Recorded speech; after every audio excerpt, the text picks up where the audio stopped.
আসসালামু আলাইকুম প্রিয় দর্শক, সবাই কেমন আছেন? আশা করি সবাই ভালো আছেন। আল্লাহর রহমতে আমিও ভালো আছি। আজকে আপনাদের সামনে মজাদার একটি রেসিপি নিয়ে আসলাম।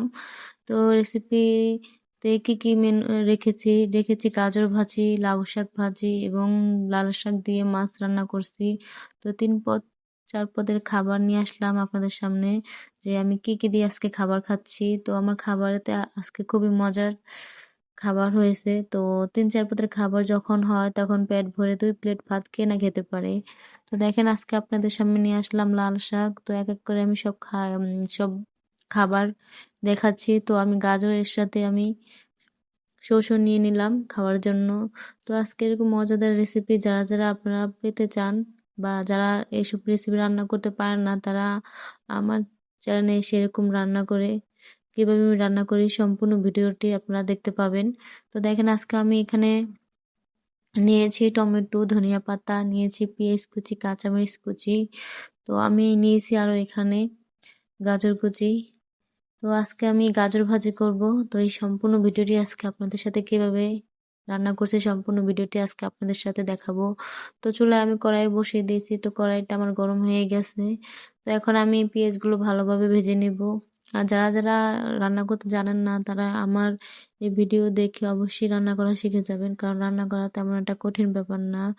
যে কেউ রান্না করতে পারবে, একবার দেখলেই শিখে যাবে। তো আমার পেঁয়াজটা ভাজা হয়ে গেছে। তো আমি এখানে গাজর কুচি দিয়ে দিয়েছি এবং গাজরের সাথে আলু মিক্স করছি।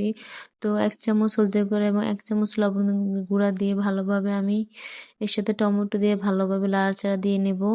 তো ১৫ মিনিট লাড়াচাড়া দিয়ে আমি ভালোভাবে ঢাকনা দিয়ে ঢেকে দেব এটাকে সিদ্ধ হওয়ার জন্য। তো এই গাজর ভাজিটা কিন্তু খুবই একটা মজার একটা ভাজি, যে কেউ পছন্দ করে। আর বাচ্চারা তো খুবই পছন্দ করে গাজর ভাজি। তো গাজর ভাজি আমরা খুবই পছন্দ করি।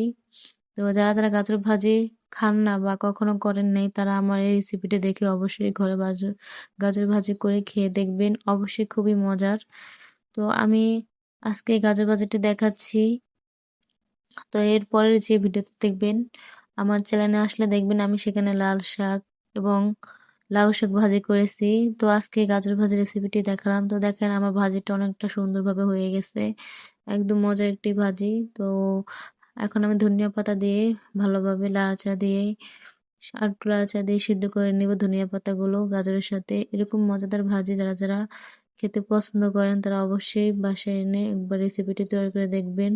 তো আমার ভিডিওটি যাদের ভালো লেগে থাকে,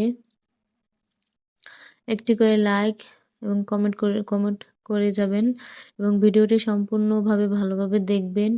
তো সবাই ভালো থাকবেন। আর রেসিপিটি কেমন হয়েছে অবশ্যই কমেন্ট করে জানাবেন। সবাই ভালো থাকবেন। আল্লাহ হাফেজ।